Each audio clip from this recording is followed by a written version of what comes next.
दुष्ट और पापी व्यक्ति हमेशा ही किसी न किसी रूप में शत्रु बाधा उत्पन्न कर आपके पुत्र के जीवन को बर्बाद करने का प्रयास करते हैं। समाज में ऐसे लोग होते हैं जो दूसरों की सफलता से ईर्ष्या रखते हैं और उनकी उन्नति रोकने के लिए हर संभव प्रयास करते हैं। वे काले जादू, बुरी नजर और नकारात्मक शक्तियों के माध्यम से आपके पुत्र को विफल करने का प्रयास कर सकते हैं, लेकिन हनुमान जी की कृपा से यह सब व्यर्थ हो जाता है। यदि आज आप अपने पुत्र की रक्षा नहीं कर पा रहे हैं और उसे शत्रु बाधाओं से बचाना चाहते हैं, तो आपको हनुमान जी महाराज का यह दिव्य मंत्र अवश्य सुनना चाहिए। जैसे ही आप इस मंत्र का उच्चारण आरंभ करेंगे, तंत्र मंत्र, जादू टोना, भूत प्रेत, नजर दोष और किसी भी प्रकार की बुरी शक्ति आपके पुत्र से दूर हो जाएगी। हनुमान जी की कृपा से आपके पुत्र का भाग्य संवर सकता है और वह अपने जीवन में एक सफल और सशक्त व्यक्ति बन सकता है। जब माता पिता अपने पुत्र के उज्जवल भविष्य के लिए प्रयासरत होते हैं, तो स्वयं हनुमान जी भी उनकी सहायता करते हैं और उनकी मनोकामनाएं पूर्ण करते हैं। यदि आपके पास समय की कमी है, मंत्र जाप उच्चारण पाठ नहीं कर सकते हैं, तो इस मंत्र को अपने मोबाइल टीवी में चलाकर अपने घर में गूंजने दें। इससे घर की नकारात्मक शक्तियां नष्ट होती हैं। तंत्र मंत्र, जादू टोना हटकर आपके ही पुत्र को शीघ्र लाभ प्राप्त होता है। इस मंत्र को धीमी आवाज में चलकर रात को सोते समय अवश्य सुनें। अगर आप चाहते हैं कि आपके पुत्र की रक्षा सदैव हनुमान जी महाराज करें, तो इस वीडियो को लाइक करें, चैनल को सब्सक्राइब करें और इस दिव्य मंत्र को 108 बार उच्चारण करें। उच्चारण करते ही आप ध्यान मग्न हो जाएंगे और हनुमान जी की कृपा आपके पुत्र पर सदैव बनी रहेगी। तो आइए पूरे श्रद्धा भाव के साथ इस मंत्र का श्रवण करें। ओम नमो भगवते पंचवदनाये पंचमुखाये गरुडाननाये सकल विषहराय स्वाहा। ओम नमो भगवते पंचवदनाये पंचमुखाये गरुडाननाये सकल विषहराय स्वाहा। ओम नमो भगवते पंचवदनाये पंचमुखाये गरुडाननाये सकल विषहराय स्वाहा। ओम नमो भगवते पंचवदनाये पंचमुखाये गरुडाननाये सकल विषहराय स्वाहा। ओम नमो भगवते पंचवदनाये पंचमुखाये गरुडाननाये सकल विषहराय स्वाहा। ओम नमो भगवते पंचवदनाये पंचमुखाये गरुडाननाये सकल विषहराय स्वाहा। ओम नमो भगवते पंचवदनाये पंचमुखाये गरुडाननाये सकल विषहराय स्वाहा। ओम नमो भगवते पंचवदनाये पंचमुखाये गरुडाननाये सकल विषहराय स्वाहा। ओम नमो भगवते पंचवदनाये पंचमुखाये गरुडाननाये सकल विषहराय स्वाहा। ओम नमो भगवते पंचवदनाये पंचमुखाये गरुडाननाये सकल विषहराय स्वाहा। ओम नमो भगवते पंचवदनाये पंचमुखाये गरुडाननाये सकल विषहराय स्वाहा। ओम नमो भगवते पंचवदनाये पंचमुखाये गरुडाननाये सकल विषहराय स्वाहा। ओम नमो भगवते पंचवदनाये पंचमुखाये गरुडाननाये सकल विषहराय स्वाहा। ओम नमो भगवते पंचवदनाये पंचमुखाये गरुडाननाये सकल विषहराय स्वाहा। ओम नमो भगवते पंचवदनाये पंचमुखाये गरुडाननाये सकल विषहराय स्वाहा। ओम नमो भगवते पंचवदनाये पंचमुखाये गरुडाननाये सकल विषहराय स्वाहा। ओम नमो भगवते पंचवदनाये पंचमुखाये गरुडाननाये सकल विषहराय स्वाहा। ओम नमो भगवते पंचवदनाये पंचमुखाये गरुडाननाये सकल विषहराय स्वाहा। ओम नमो भगवते पंचवदनाये पंचमुखाये गरुडाननाये सकल विषहराय स्वाहा। ॐ नमो भगवते पञ्चवदनाय पञ्चमुखाय गरुडाननाय सकलविषहराय स्वाहा। ॐ नमो भगवते पञ्चवदनाय पञ्चमुखाय गरुडाननाय सकलविषहराय स्वाहा। ॐ नमो भगवते पञ्चवदनाय पञ्चमुखाय गरुडाननाय सकलविषहराय स्वाहा। ॐ नमो भगवते पञ्चवदनाय पञ्चमुखाय गरुडाननाय सकलविषहराय स्वाहा। ॐ नमो भगवते पञ्चवदनाय पञ्चमुखाय गरुडाननाय सकलविषहराय स्वाहा। ॐ नमो भगवते पञ्चवदनाय पञ्चमुखाय गरुडाननाय सकलविषहराय स्वाहा। ॐ नमो भगवते पञ्चवदनाय पञ्चमुखाय गरुडाननाय सकलविषहराय स्वाहा। ॐ नमो भगवते पञ्चवदनाय पञ्चमुखाय गरुडाननाय सकलविषहराय स्वाहा। ॐ नमो भगवते पञ्चवदनाय पञ्चमुखाय गरुडाननाय सकलविषहराय स्वाहा। ॐ नमो भगवते पञ्चवदनाय पञ्चमुखाय गरुडाननाय सकलविषहराय स्वाहा। ॐ नमो भगवते पञ्चवदनाय पञ्चमुखाय गरुडाननाय सकलविषहराय स्वाहा। ॐ नमो भगवते पञ्चवदनाय पञ्चमुखाय गरुडाननाय सकलविषहराय स्वाहा। ॐ नमो भगवते पञ्चवदनाय पञ्चमुखाय गरुडाननाय सकलविषहराय स्वाहा। ॐ नमो भगवते पञ्चवदनाय पञ्चमुखाय गरुडाननाय सकलविषहराय स्वाहा। ॐ नमो भगवते पञ्चवदनाय पञ्चमुखाय गरुडाननाय सकलविषहराय स्वाहा।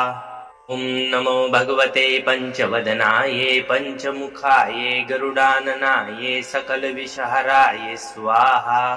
ॐ नमो भगवते पञ्चवदनाय पञ्चमुखाय गरुडाननाय सकलविषहराय स्वाहा। ॐ नमो भगवते पञ्चवदनाय पञ्चमुखाय गरुडाननाय सकलविषहराय स्वाहा। ॐ नमो भगवते पञ्चवदनाय पञ्चमुखाय गरुडाननाय सकलविषहराय स्वाहा। ॐ नमो भगवते पञ्चवदनाय पञ्चमुखाय गरुडाननाय सकलविषहराय स्वाहा। ॐ नमो भगवते पञ्चवदनाय पञ्चमुखाय गरुडाननाय सकलविषहराय स्वाहा।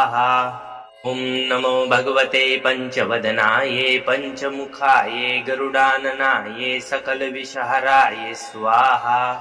ॐ नमो भगवते पञ्चवदनाय पञ्चमुखाय गरुडाननाय सकलविषहराय स्वाहा। ॐ नमो भगवते पञ्चवदनाय पञ्चमुखाय गरुडाननाय सकलविषहराय स्वाहा। ॐ नमो भगवते पञ्चवदनाय पञ्चमुखाय गरुडाननाय सकलविषहराय स्वाहा। ॐ नमो भगवते पञ्चवदनाय पञ्चमुखाय गरुडाननाय सकलविषहराय स्वाहा। ॐ नमो भगवते पञ्चवदनाय पञ्चमुखाय गरुडाननाय सकलविषहराय स्वाहा। ॐ नमो भगवते पञ्चवदनाय पञ्चमुखाय गरुडाननाय सकलविषहराय स्वाहा। ॐ नमो भगवते पञ्चवदनाय पञ्चमुखाय गरुडाननाय सकलविषहराय स्वाहा। ॐ नमो भगवते पञ्चवदनाय पञ्चमुखाय गरुडाननाय सकलविषहराय स्वाहा। ॐ नमो भगवते पञ्चवदनाय पञ्चमुखाय गरुडाननाय सकलविषहराय स्वाहा। ॐ नमो भगवते पञ्चवदनाये पञ्चमुखाये गरुडाननाये सकलविषहराय स्वाहा। ॐ नमो भगवते पञ्चवदनाये पञ्चमुखाये गरुडाननाये सकलविषहराय स्वाहा। ॐ नमो भगवते पञ्चवदनाये पञ्चमुखाये गरुडाननाये सकलविषहराय स्वाहा। ॐ नमो भगवते पञ्चवदनाये पञ्चमुखाये गरुडाननाये सकलविषहराय स्वाहा। ॐ नमो भगवते पञ्चवदनाये पञ्चमुखाये गरुडाननाये सकलविषहराय स्वाहा। ॐ नमो भगवते पञ्चवदनाये पञ्चमुखाये गरुडाननाये सकलविषहराय स्वाहा। ॐ नमो भगवते पञ्चवदनाये पञ्चमुखाये गरुडाननाये सकलविषहराय स्वाहा। ॐ नमो भगवते पञ्चवदनाये पञ्चमुखाये गरुडाननाये सकलविषहराय स्वाहा। ॐ नमो भगवते पञ्चवदनाये पञ्चमुखाये गरुडाननाये सकलविषहराय स्वाहा। ॐ नमो भगवते पञ्चवदनाये पञ्चमुखाये गरुडाननाये सकलविषहराय स्वाहा। ॐ नमो भगवते पञ्चवदनाये पञ्चमुखाये गरुडाननाये सकलविषहराय स्वाहा। ॐ नमो भगवते पञ्चवदनाये पञ्चमुखाये गरुडाननाये सकलविषहराय स्वाहा। ॐ नमो भगवते पञ्चवदनाये पञ्चमुखाये गरुडाननाये सकलविषहराय स्वाहा। ॐ नमो भगवते पञ्चवदनाये पञ्चमुखाये गरुडाननाये सकलविषहराय स्वाहा। ॐ नमो भगवते पञ्चवदनाये पञ्चमुखाये गरुडाननाये सकलविषहराय स्वाहा। ॐ नमो भगवते पञ्चवदनाये पञ्चमुखाये गरुडाननाये सकलविषहराय स्वाहा। ॐ नमो भगवते पञ्चवदनाये पञ्चमुखाये गरुडाननाये सकलविषहराय स्वाहा।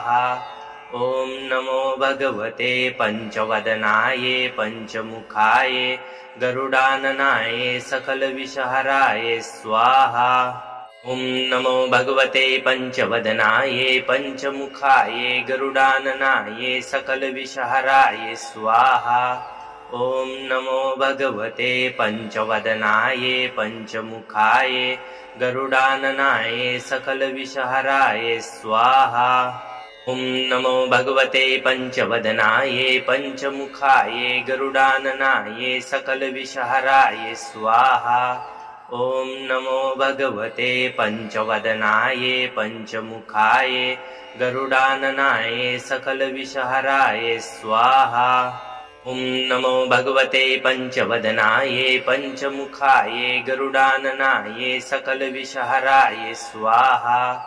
ॐ नमो भगवते पञ्चवदनाये पञ्चमुखाये गरुडाननाये सकलविषहराय स्वाहा। ॐ नमो भगवते पञ्चवदनाये पञ्चमुखाये गरुडाननाये सकलविषहराय स्वाहा।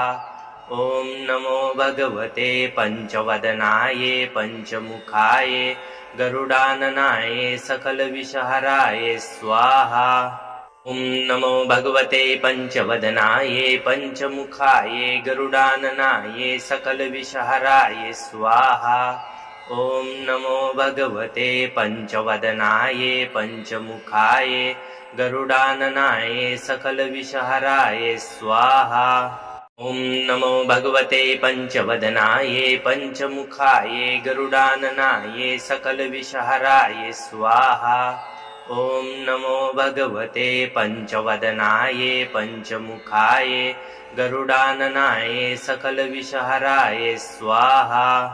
ॐ नमो भगवते पञ्चवदनाये पञ्चमुखाये गरुडाननाये सकलविषहराय स्वाहा। ॐ नमो भगवते पञ्चवदनाय पञ्चमुखाय गरुडाननाय सकलविषहराय स्वाहा। ॐ नमो भगवते पञ्चवदनाय पञ्चमुखाय गरुडाननाय सकलविषहराय स्वाहा। ॐ नमो भगवते पञ्चवदनाय पञ्चमुखाय गरुडाननाय सकलविषहराय स्वाहा। ॐ नमो भगवते पञ्चवदनाय पञ्चमुखाय गरुडाननाय सकलविषहराय स्वाहा। ॐ नमो भगवते पञ्चवदनाय पञ्चमुखाय गरुडाननाय सकलविषहराय स्वाहा। ॐ नमो भगवते पञ्चवदनाय पञ्चमुखाय गरुडाननाय सकलविषहराय स्वाहा। ॐ नमो भगवते पञ्चवदनाय पञ्चमुखाय गरुडाननाय सकलविषहराय स्वाहा। ॐ नमो भगवते पञ्चवदनाय पञ्चमुखाय गरुडाननाय सकलविषहराय स्वाहा। ॐ नमो भगवते पञ्चवदनाय पञ्चमुखाय गरुडाननाय सकलविषहराय स्वाहा। ॐ नमो भगवते पञ्चवदनाय पञ्चमुखाय गरुडाननाय सकलविषहराय स्वाहा। ॐ नमो भगवते पञ्चवदनाय पञ्चमुखाय गरुडाननाय सकलविषहराय स्वाहा। ॐ नमो भगवते पञ्चवदनाय पञ्चमुखाय गरुडाननाय सकलविषहराय स्वाहा। ॐ नमो भगवते पञ्चवदनाय पञ्चमुखाय गरुडाननाय सकलविषहराय स्वाहा। ॐ नमो भगवते पञ्चवदनाय पञ्चमुखाय गरुडाननाय सकलविषहराय स्वाहा। ॐ नमो भगवते पञ्चवदनाय पञ्चमुखाय गरुडाननाय सकलविषहराय स्वाहा। ॐ नमो भगवते पञ्चवदनाय पञ्चमुखाय गरुडाननाय सकलविषहराय स्वाहा। ॐ नमो भगवते पञ्चवदनाय पञ्चमुखाय गरुडाननाय सकलविषहराय स्वाहा। ॐ नमो भगवते पञ्चवदनाय पञ्चमुखाय गरुडाननाय सकलविषहराय स्वाहा। ॐ नमो भगवते पञ्चवदनाय पञ्चमुखाय गरुडाननाय सकलविषहराय स्वाहा। ॐ नमो भगवते पञ्चवदनाय पञ्चमुखाय गरुडाननाय सकलविषहराय स्वाहा। ॐ नमो भगवते पञ्चवदनाय पञ्चमुखाय गरुडाननाय सकलविषहराय स्वाहा। ॐ नमो भगवते पञ्चवदनाय पञ्चमुखाय गरुडाननाय सकलविषहराय स्वाहा। ॐ नमो भगवते पञ्चवदनाय पञ्चमुखाय गरुडाननाय सकलविषहराय स्वाहा। ॐ नमो भगवते पञ्चवदनाय पञ्चमुखाय गरुडाननाय सकलविषहराय स्वाहा। ॐ नमो भगवते पञ्चवदनाय पञ्चमुखाय गरुडाननाय सकलविषहराय स्वाहा। ॐ नमो भगवते पञ्चवदनाय पञ्चमुखाय गरुडाननाय सकलविषहराय स्वाहा। ॐ नमो भगवते पञ्चवदनाय पञ्चमुखाय गरुडाननाय सकलविषहराय स्वाहा। ॐ नमो भगवते पञ्चवदनाय पञ्चमुखाय गरुडाननाय सकलविषहराय स्वाहा। ॐ नमो भगवते पञ्चवदनाय पञ्चमुखाय गरुडाननाय सकलविषहराय स्वाहा। ॐ नमो भगवते पञ्चवदनाय पञ्चमुखाय गरुडाननाय सकलविषहराय स्वाहा। ॐ नमो भगवते पञ्चवदनाय पञ्चमुखाय गरुडाननाय सकलविषहराय स्वाहा। ॐ नमो भगवते पंचवदनाय पंचमुखाय गरुडाननाय सकलविषहराय स्वाहा। ॐ नमो भगवते पंचवदनाय पंचमुखाय गरुडाननाय सकलविषहराय स्वाहा। ॐ नमो भगवते पंचवदनाय पंचमुखाय गरुडाननाय सकलविषहराय स्वाहा। ॐ नमो भगवते पंचवदनाय पंचमुखाय गरुडाननाय सकलविषहराय स्वाहा। ॐ नमो भगवते पंचवदनाय पंचमुखाय गरुडाननाय सकलविषहराय स्वाहा। ॐ नमो भगवते पंचवदनाय पंचमुखाय गरुडाननाय सकलविषहराय स्वाहा। ॐ नमो भगवते पंचवदनाय पंचमुखाय गरुडाननाय सकलविषहराय स्वाहा। ॐ नमो भगवते पंचवदनाय पंचमुखाय गरुडाननाय सकलविषहराय स्वाहा। ॐ नमो भगवते पंचवदनाय पंचमुखाय गरुडाननाय सकलविषहराय स्वाहा। ॐ नमो भगवते पंचवदनाय पंचमुखाय गरुडाननाय सकलविषहराय स्वाहा। ॐ नमो भगवते पंचवदनाय पंचमुखाय गरुडाननाय सकलविषहराय स्वाहा। ॐ नमो भगवते पंचवदनाय पंचमुखाय गरुडाननाय सकलविषहराय स्वाहा। ॐ नमो भगवते पंचवदनाय पंचमुखाय गरुडाननाय सकलविषहराय स्वाहा। ॐ नमो भगवते पंचवदनाय पंचमुखाय गरुडाननाय सकलविषहराय स्वाहा।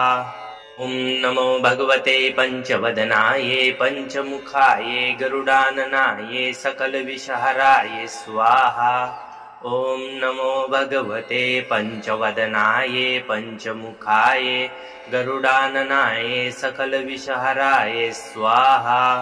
ॐ नमो भगवते पंचवदनाय पंचमुखाय गरुडाननाय सकलविषहराय स्वाहा।